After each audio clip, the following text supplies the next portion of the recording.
Ռուբեն Վարդանյանը Բաքվի մեկ ուսանանից ընտանիքի միջոցով աուդիո ուղերձ է փոխանցել հեռախոսազրույցի ժամանակ, խնդրելով ձայնագրել իրեն եւ հրապարակային դարձնել այն։ Շնորհակալություններ հայտնելով եւ ներողություններ խնդրելով Վարդանյանը չվհատվելու կոչ է արել եւ հույս հայտնել, որ ամեն ինչ լավ է լինելու եւ իր պայքարը շարունակվում է։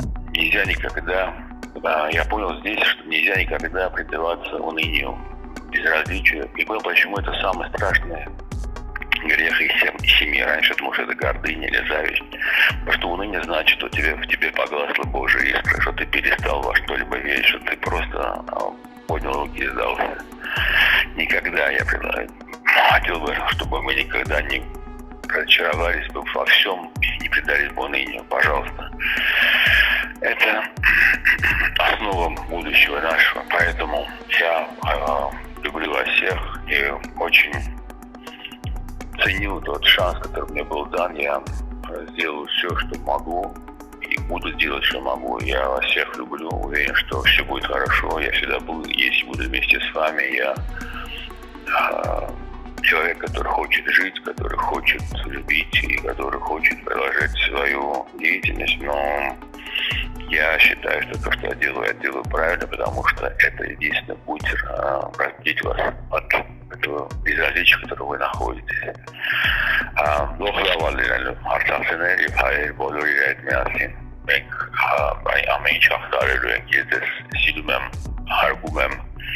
Եվ վստահ եմ, որ չնայած բոլոր ծանր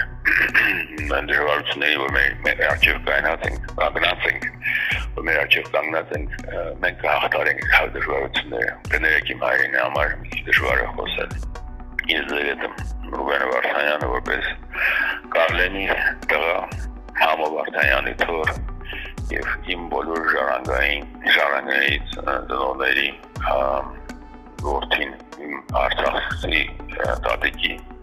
եւ բոլոր մատիկների շնորհակալ եմ ձեզ բոլորին, որ դուք ինձ տվել եք այս երջանկությունը հայտնելու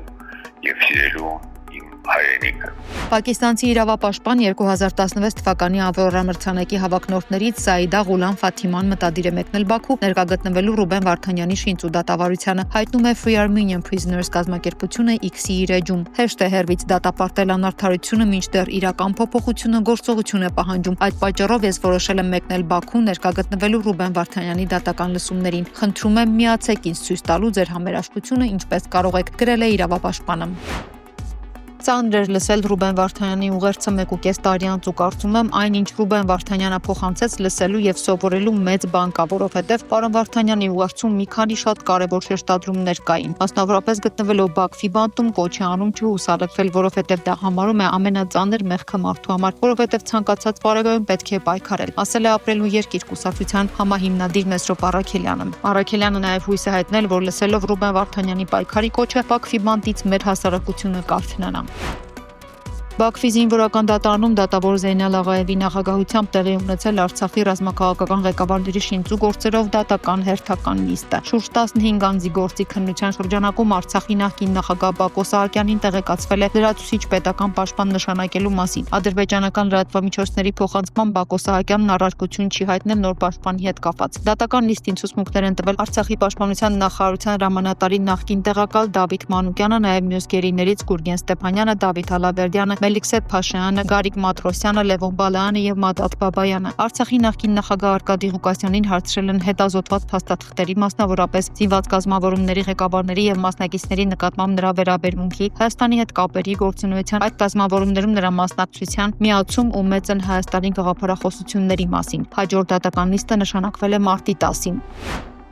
ԿՊ ղեկավարի եւ վերնախավի որոշ ներկայացուցիչների խոսքերը թե հրապարակային քայլերի դեպքում հայ պատաններն ու գերիները Ադրբեջանից չեն վերադառնա, ոչինչ չանելու արդարացումներ են գրել է Մարդու իրավունքների նախկին պաշտպան Թաթոյան հիմնադրամի ղեկավար Արման Թաթոյանը։ Այն պայմաններում, երբ ադրբեջանական իշխանությունն արգելափակում է դատաիրավական ճանապարհները, միջազգային կառույցների աշխատանքը, պետությունը հատկապես պարտավոր է ակտիվ գործել այդ թվում հրապարակային դաշտում ու մեծացնել ճնշումը։ Հրապարակային քայլերի բացակայությունը մեր օգտին չէ, չի կարելի անպաշտպան թողնել սեփական հայրենակիցներին, հատկապես նրանց, որոնք պայքար են տարել հայրենիքի համար։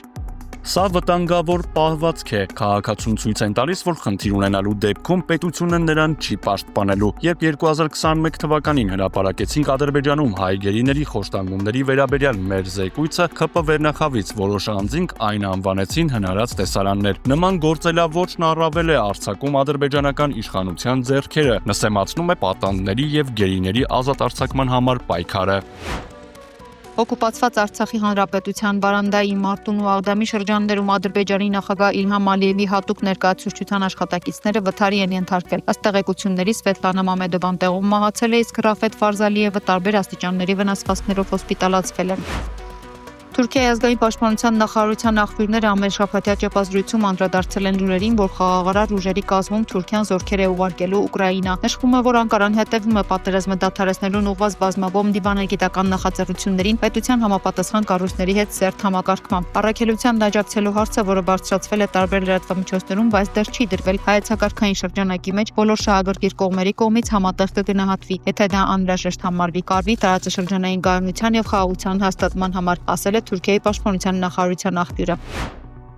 Ֆրանսիայի նախագահ Էմանուել Մակրոնը հայտարարել է, որ պատրաստ է Ռուսաստանի նախագահ Վլադիմիր Պուտինի հետ երկխոսության, բայց երբ դրա համար հարմար պահ լինի։ Նա պարզաբանել է, որ իրենց խոսակցությանը պետք է նախորդեն բանակցությունները բանակցողների միջև։ Վերջին անգամ Ֆրանսիայի եւ Ռուսաստանի նախագահները հեռախոսով զրուցել են 2022 թվականի սեպտեմբերին։ Այս շաբաթ Մակրոնը չի բացառել, որ եվրոպական երկրների իշխանությունները կարող են վերսկսել երկխոսությունը Ռուսաստանի նախագահի հետ։ Ռուսաստանի արտգործնախարար Սերգեյ Լավրովն ասել է, որ ոչ ոք չի արգելում Ֆրանսիայի նախագահին զանգահարել Պուտինին, եւ Մոսկվան բաց է շփումների համար։ Եվրամիության առաջնորդները Բրյուսելում կայացած գագաթնաժողովում համաձայնության են եկել Եվրոպան ռազմականացնելու 800 միլիարդ եվրոյի ծրագրի շուրջ, որն առաջարկվել է Եվրոպական հանձնաժողովի կողմից։ Եվրահանձնաժողովի Եվրոպայի վերազինման ծրագիրը նախատեսում է եվրոպական ներդրումներ Ուկրաինայի ռազմաարդյունաբերական համալիրում, ավելի վաղ հայտարարել է Եվրահանձնաժողովի նախագահ Ուրսուլա ֆոն դեր Լայենը։ Հինգշաբթի ուշ երեկոյան բախումներ են տեղի ունեցել Սիրիայի տապալված առաջնորդ Բաշար Ալ-Ասադի հետ առնչություն ունեցող զինյալների եւ նոր կառավարական ուժերի միջև։ Ըստ Reuters-ի սա ամենամահաբեր հարձակումն էր Սիրիայի նոր իշխանությունների վրա Ասադի ռեժիմի տապալումից հետո։ Տեղական լրատվամիջոցները նշում են, որ Ջաբլա ծովափնյա շրջանում բախումների հետևանքով անվտանգության ուժերի առնվազն 13 ներկայացուցիչ է զոհվել։ Տարածաշրջանային անվտանգության ղեկավարն ասել է, որ Ասադի աշխարհազորայինների մնացորդները լավ ծրագրված են գործել։ Սիրիան պարետային ժամ է սահմանել Լաթաքիա եւ Տարտուս նավահանգստային քաղաքներում, այս տարածքում է հիմնականում բնակվում ալավիական կրոնական փոքրամասնությունը, Ասադի աղանդը, որ Ալ-Շարայի գլխավոր մտահոգություններից մեկն է։ Ազգային ժողովի փոխնախագահ Հակոբ Արշակյանն առաջարկում է ծխախոտի վաճառքի տարիքը 18-ի փոխարեն դարձնել 21 տարեկան։ Հայկական բանակում, համալսարաններում, կրթօջախներում ծխախոտի օգտագործման բացառումը երիտասարդության եւ հասարակության մտավոր ու ֆիզիկական առողջ զարգացման գրավականներից է նշել նա։ Արշակյանը խնդրում է անպայման գրել կարծիք այս հարցի վերաբերյալ։ Ես առաջարկում եմ հետեւյալը, որ քանի որ մինչև 18 տարեկան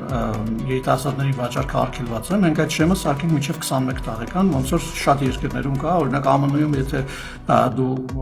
ուզենաս սիգարետ գնել մինչև 21 տարեկան չես կարող, ավելին ասեմ, եթե նույնիսկ որևէ սրճարանում կամ ռեստորանում նստած լինես եւ մինչև 21 տարեկան երիտասարդը ցանկանա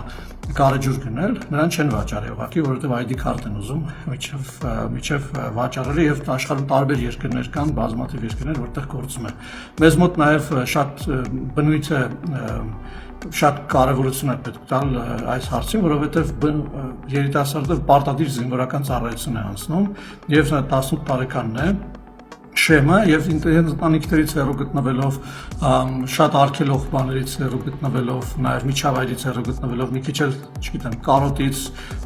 մյուսների օրինակին հետևելու այդ բանից ելնելով, բնույթից ելնելով, սկսում են ծխել, որը շատ վատ իհարկե բան է, մենք ուզում ենք, որ բանակից վերադարձողներ մեր երիտասարդները, հայրենակիցները ունենան մտավոր ֆիզիկական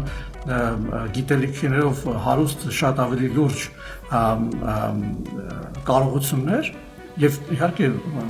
չծխող մեկին ճանապարհելը բանակ եւ ծխող ստանալը ընտանիքի համար իհարկե շատ վատ, չեմ ասում հենց իր համար, շատ վատ երևույթ է։ Ես առաջարկում եմ, որ սա արմատախիլ անենք, փորձենք բոլոր ուժերը մոբիլիզացնել, սկսած օրենսդրական արգելքից։ Ես ուզում եմ, որ ձեր կարծիքն իմանալ սրա մասին, սա ընդհանրապես իմ կարծիքն է եւ շատերի հետ իհարկե գործընկերների հետ խոսելով տարբեր կարծիքներ են հնչում։